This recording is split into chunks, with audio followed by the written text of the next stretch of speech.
ఈ వారంలో కన్యా రాశి వారికి 6వ స్థానంలో రాహువు, 10వ స్థానంలో గురువు, 9వ స్థానంలో శుక్రుడు 3 గ్రహాలు యోగిస్తున్నాయి.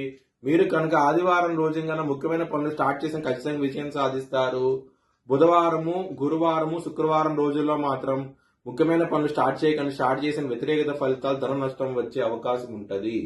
విష్ణు ఆలయం సందర్శించండి. ఈ వారంలో చాలా మంచి ఫలితాలు చూస్తారు.